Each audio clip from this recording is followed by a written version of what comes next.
My cruel brother tried to ruin everything I had, but he was really burying himself. I'm 25 and my older brother Brandon is 27. We've never been especially close, more like roommates who happened to grow up in the same house.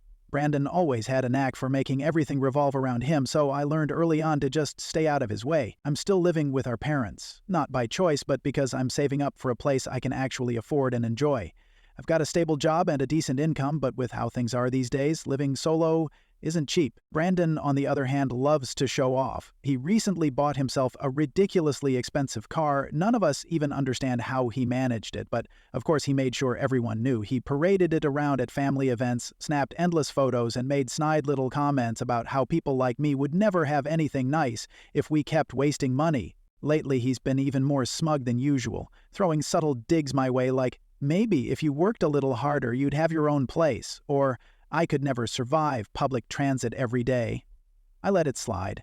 It wasn't worth starting a fight. But then, out of nowhere, he burst into the kitchen one morning, furious. He was screaming, waving his phone in my face, claiming I had keyed his car. I was completely blindsided.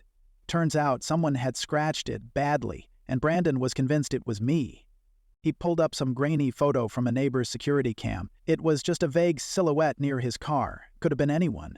But in his mind, it was already a closed case. Even though Brandon had zero proof, he wasn't done.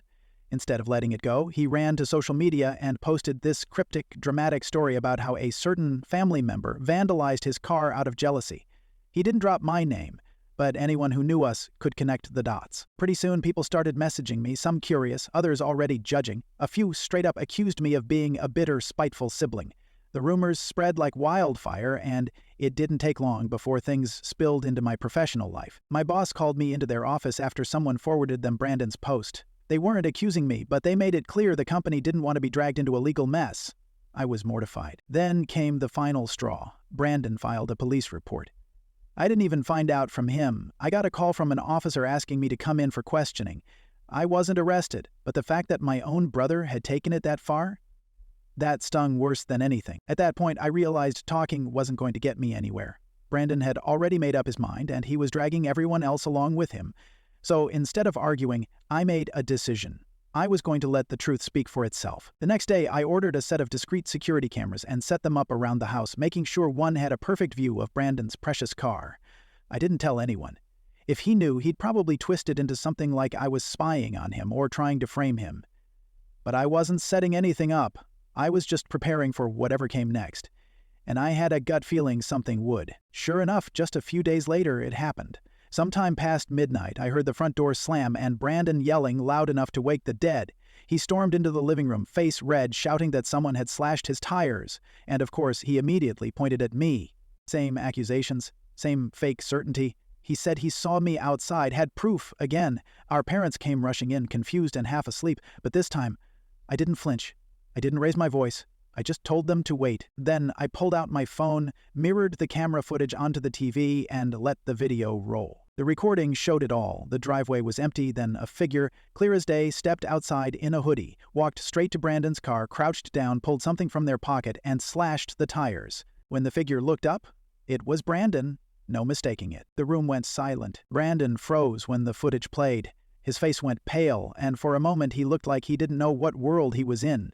Then he snapped back and blurted out, "That's not me! It's fake! You edited it!" His voice cracked, shaky and panicked. My dad stared at him, calm but firm, and said, "Brandon, we just watched you do it." That's when Brandon completely unraveled.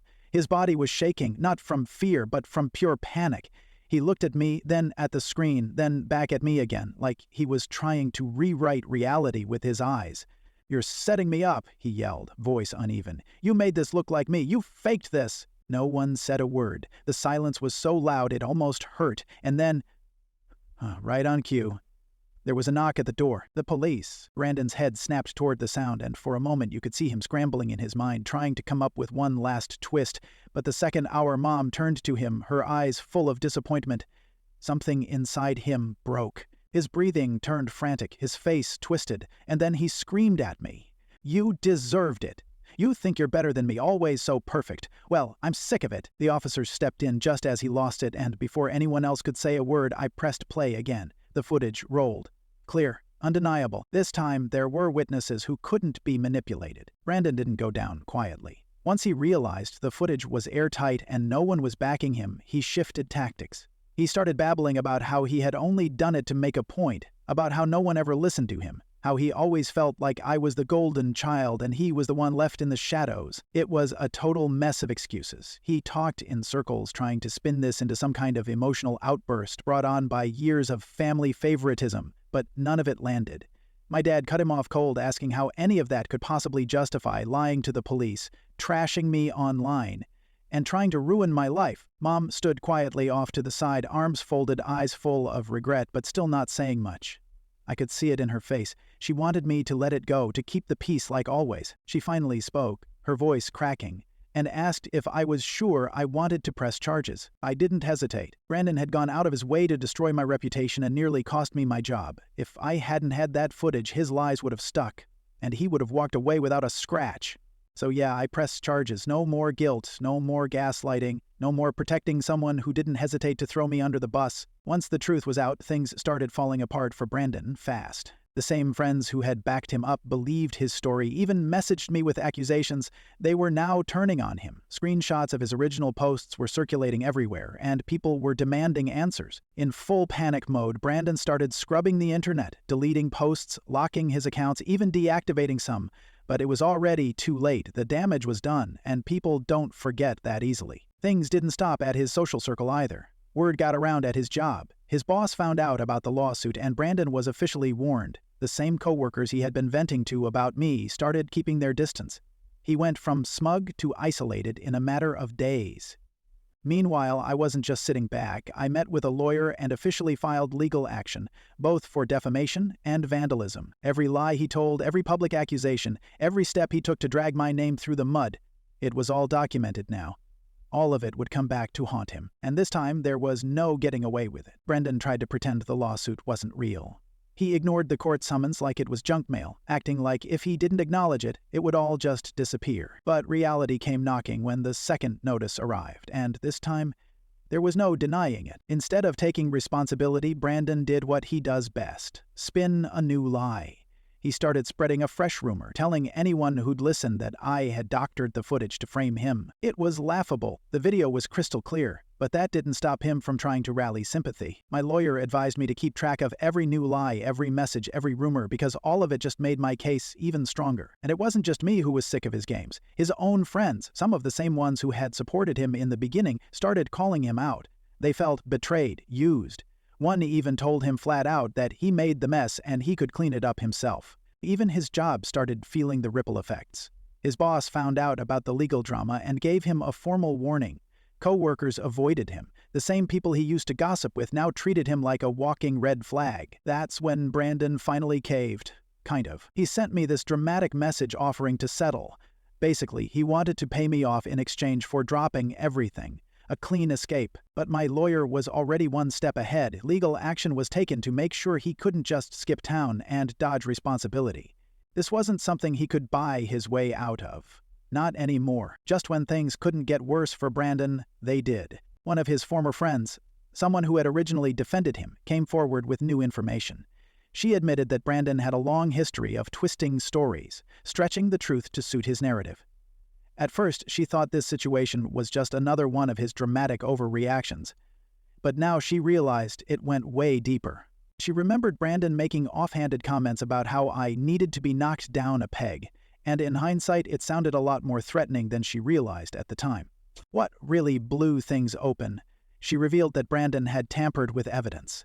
The footage he tried to submit earlier didn't match the original security cam timestamp. He'd edited it, probably to make his story seem more believable. That alone was enough to launch a whole new investigation. At home, things weren't much better for him. Our dad had finally had enough. He cut Brandon off completely. No more money, no more help, no more excuses. But Mom, she was still hanging on to denial, making excuses, saying Brandon was just confused or making mistakes. Even as everything was falling apart, she still wanted to believe he could be saved. But at that point, Brandon didn't just need saving, he needed to face the consequence. By the time we got to court, Brandon looked nothing like the smug, confident person he used to be. His usual arrogance had vanished, replaced by a nervous, disheveled mess. He sat there, eyes darting around the room, clearly overwhelmed. Even his lawyer seemed unprepared, fumbling through paperwork and trying to piece together some kind of defense. Then came the moment that shut everything down. The security footage played. Crystal clear, no edits, no ambiguity, just Brandon caught red-handed slashing his own tires and sneaking back inside like nothing happened. The courtroom went completely still. No one had to say a word. The video said it all. Knowing there was no escape, Brandon made one last attempt to save himself. He offered to settle, wanted to make the whole thing go away if I'd just agree to drop the charges, but I wasn't about to let him off easy. I agreed. On one condition, he had to post a public confession stating exactly what he did. No vague apologies, no half-truths, just the raw, ugly truth for everyone to see. Brandon followed through. He posted the confession, a full public statement admitting that he'd vandalized his own car, framed me, and spread lies. It was brutal. Anyone who had defended him felt completely betrayed. The few people still in his corner finally stepped back. His social media lit up with backlash. People weren't just angry, they were shocked at how far he'd gone. His fake victim act had fooled a lot of people, and now they knew the truth. Meanwhile, I finally got a chance to breathe. My name was cleared. I focused on repairing my reputation at work and distancing myself from the storm Brandon had created. Then, one last message came in. Brandon, desperate, emotional, sent a long, rambling apology. He said he had lost everything, that he never meant for it to get this bad, and he didn't want things to end like this between us. But I didn't respond. I didn't need to. After everything he'd done, after how far he went to destroy me, there was nothing left to say.